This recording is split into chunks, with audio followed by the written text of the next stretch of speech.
Hi, I'm Dr. Karen Parker here with your weekly quantum human design energy forecast for the week starting on March the 31st.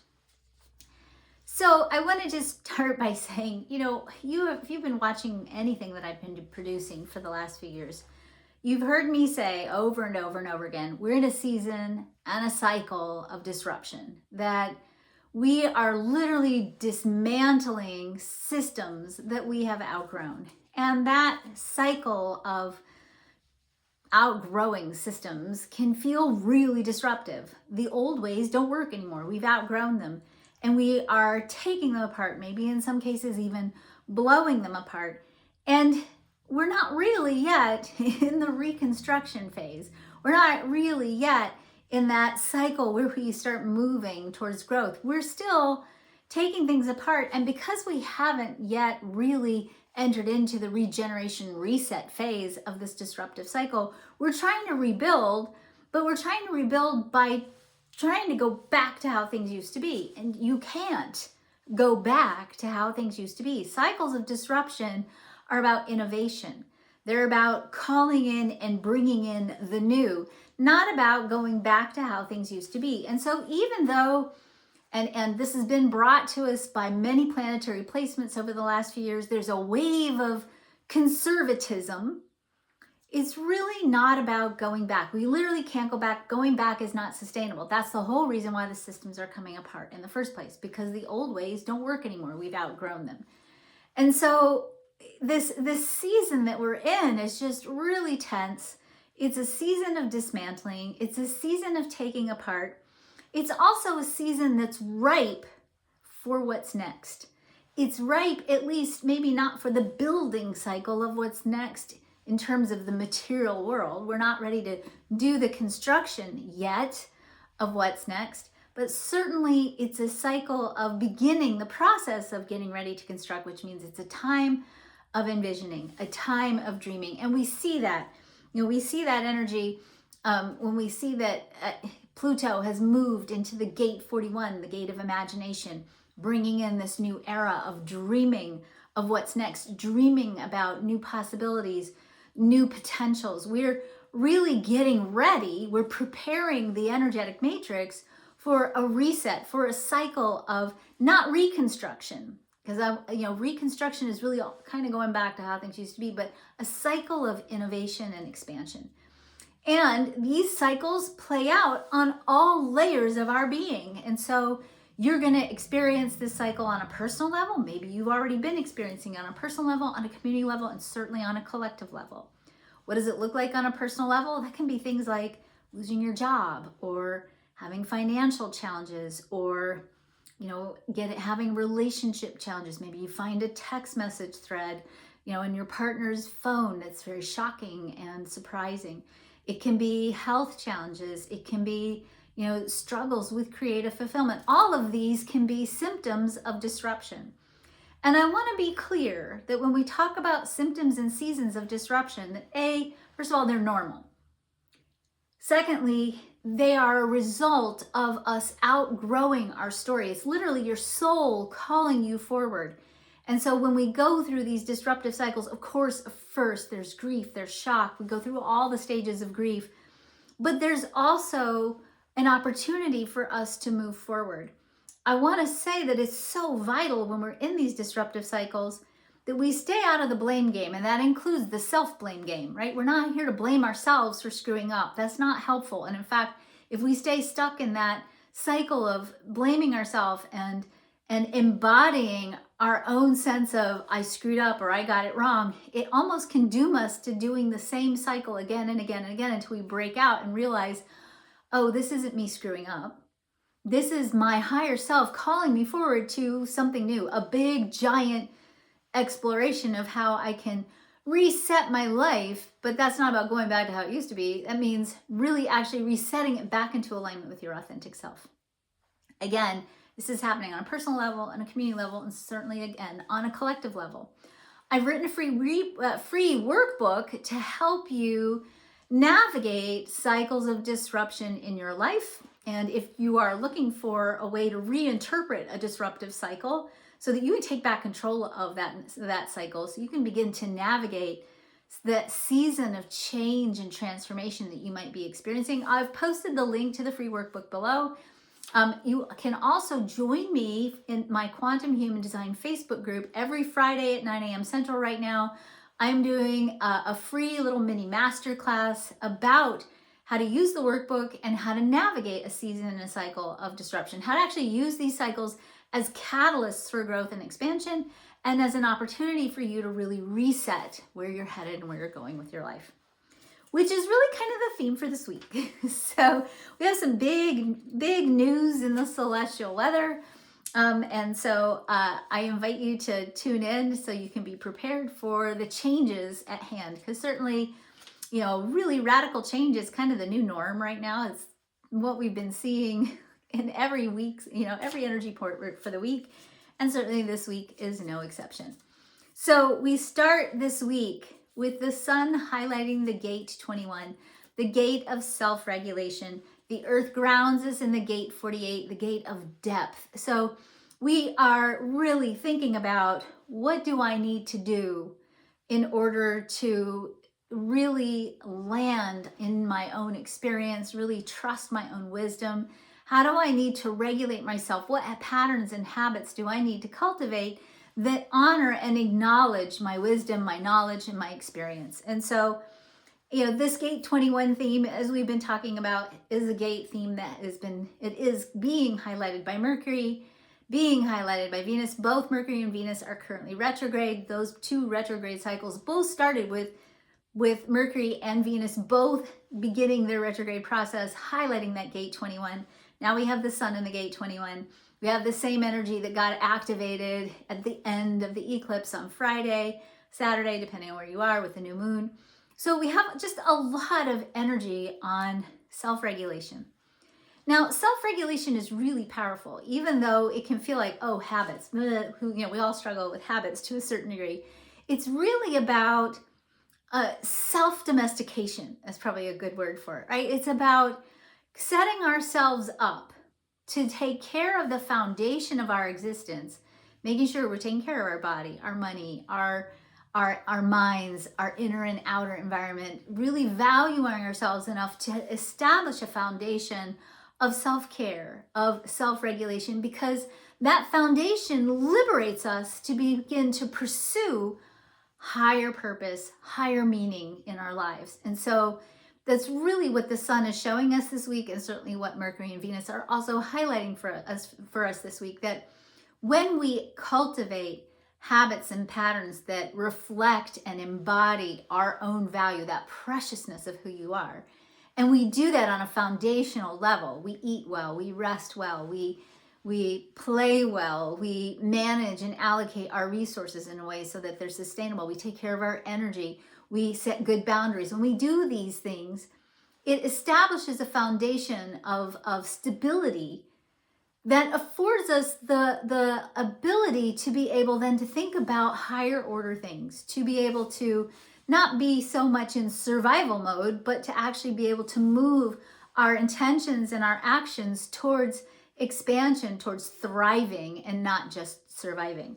And so certainly this week, there's a lot of opportunity here for you to think about, how do I need to curate my inner and outer environment so that it reflects my value? How do I need to talk about myself to myself inside my head, inside my being?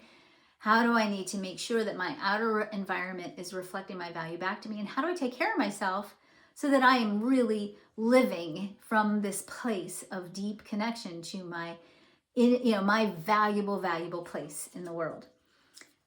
On Saturday, we move into, and I'll talk more about this next week, the sun highlighting the gate 51 and the earth grounding us in the gate 57, where our intuition lives. Now, the gate 51 in traditional human design is called the gate of shock. I like to call it the gate of initiation. It is an energy that I like to think of as being sort of a cosmic barbed wire fence. So if you think of your life path as being literally a path, a road, right? On the side of the road, there's pastures where there's animals, cows, whatever, right? That side of that road is lined with barbed wire because you don't want the animals to get on the path and block your path. But it's also there, that barbed wire is also kind of there to keep you on the path and not have you go out into the pasture, right? So the gate 51 is kind of like the barbs on the barbed wire fence. If you start to stray too far off your path, you get poked, right? You hit the barbed wire and it hurts, and it certainly gets your attention. That gate 51, the shock of the gate 51, is really not random punishment from the universe, right? It's actually disruption in the way that disruption is supposed to play out. It's those shocking, unexpected experiences that are really catalysts for getting us back on our path. They're really showing us, hey, you've strayed. You're off your authentic path. You're over here doing this thing you thought you were supposed to do, that the world told you should do to be successful or whatever, and you've compromised or you've caved, and now you're not actually living true to who you are. So zap, zap, zap, zap, zap, the gate 51 comes along and shocks you back onto your path. So I want you to really think about that in the next week as we're headed that way, and to really recognize that sometimes the unexpected, I think I talked about this last week. My grandmother used to say this: if you pray for flowers, you'll get rain, right?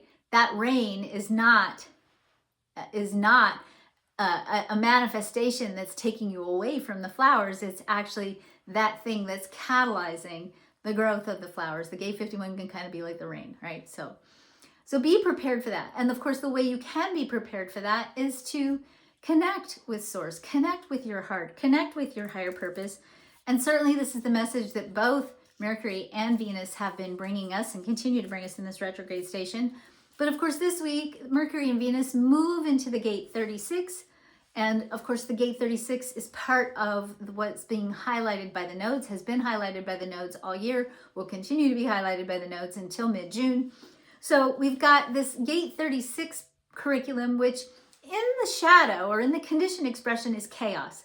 And certainly we've been experiencing a curriculum of chaos all year, actually all last year and then the year before. So we're in this curriculum of chaos, but we forget sometimes that chaos is essential for growth. That chaos actually gives us sometimes the push that we need to get out of our old patterns, to get unstuck from stuff that doesn't work. So if you think about it this way, the gate 51, which is coming up next Saturday, and the gate 36, both of these energies are kind of catalytic energies. They're energies that maybe in the moment feel like fire, right? That feel like baptism by fire, but they're really energies that are creating a fertile ground for us to build on. They are taking apart and dismantling the things that don't work so that we can step into greater sustainability, greater value. We can clear the field so that we have a fresh new field from which to innovate, which is, of course, I forgot to tell you that Saturn is also highlighting gate 36 this week. So we've got a nice little lineup between Saturn, Mercury, Venus, and the nodes, all in chaos. So if you're feeling it, you probably are. This is where that self-regulation of the sun, in the gate 21, and of course the beginning theme of Mercury and Venus in retrograde, the gate 21 energy can be succor, it can be support, it can be nourishment. Because when we have those patterns and habits, when we're self-regulated, then chaos can happen around us, but we don't get sucked into it, right? It becomes a way for us to break free from old patterns, but it isn't a destabilizing force. And actually we can use that energy quite intentionally to establish new patterns and new habits, to grow something new, to innovate and create something better. All right, so here we go. Last thing I want to share with you today. Neptune is a very slow-moving planet. It's one of the outer planets. Those outer planets represent more collective themes. They give us more ideas and information about our generation in our natal chart, and certainly about what we're doing on a collective level. Neptune has been in the sign of Pisces for the last 14 years. Really, basically, Neptune changes signs every 14 years. So it represents a pretty long-term energy, right? So it's been, I think the last time Neptune moved out into Pisces was in 2011, around April 2011. So we have this new season, right? This new season that's coming with Neptune moving into Aries, a brand new energy, right? The beginning of the astrological seasons. And of course, this energy that is sort of the energy of spring. So we've got Neptune moving into Aries, highlighting the gate 25, which is where we connect to our higher purpose.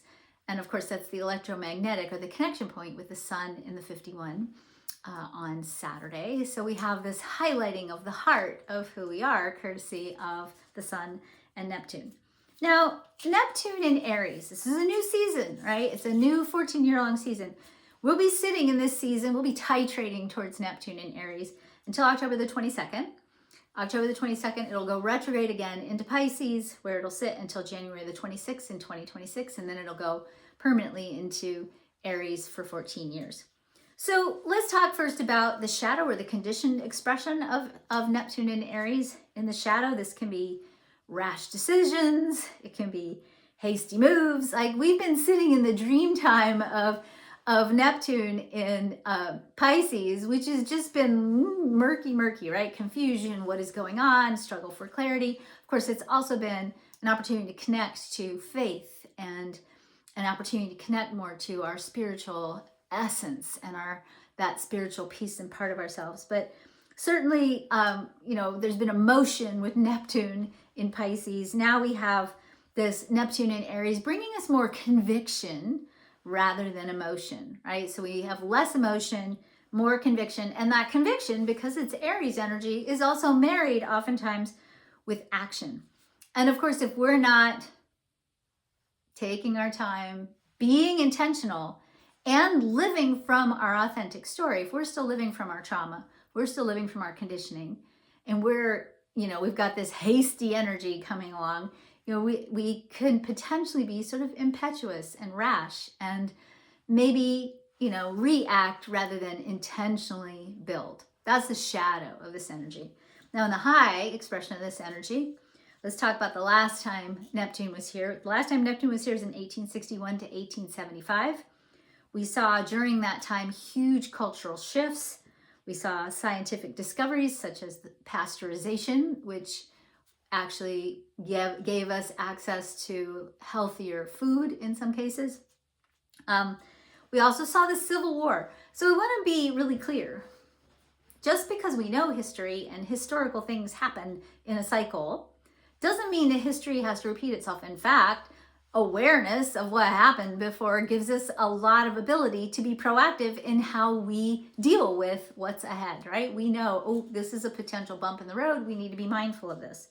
So certainly we can see in this season potential for cultural shifts. We certainly can see potential for innovation, scientific discoveries. Certainly what we would see is a veering from the status quo, which goes right along with the season of disruption that we're in. That as we continue to dismantle old systems that no longer work, and we're like lost in the void, we don't know where we're headed, and we're trying to go back to how we used to be. Let me just lovingly and gently say that Neptune in Aries says it's okay. We're going to veer from the status quo. It is time for us to innovate. It is time for us to go into a cycle of creative expansion. And I would add to this, it's a time for us to recognize that actions speak. And that if we're speaking as part of our action, we need to speak with intention. And we're moving into a cycle of beginning to use the power of our words as a way to build the infrastructure for the dreams of what's next. And that's certainly what Aries can be about, certainly what Taurus and Gemini are also about, certainly what this season of creativity is moving us towards. We are moving towards a place where our actions and our language become intentional, and that we are moving into a cycle of building something bigger, something better. But we can't get there until we blow up all the stuff that's not working. And so, yes, it's an uncomfortable cycle. And certainly Aries can be kind of youthful. It can be kind of impetuous. It can be kind of like, taking that first step on a journey and forgetting to pack sandwiches and realizing you got to go back and get some food, right? We have to do the work before we can move forward. But certainly it's a powerful energy to capitalize on that can move us with great intention forward into something bigger, something better. That's it. That's what I got for you. Next week, we have lots to talk about again. Take good care of yourselves. Have a great week. Download your free transformation guide below. I'll talk to you next week. Bye.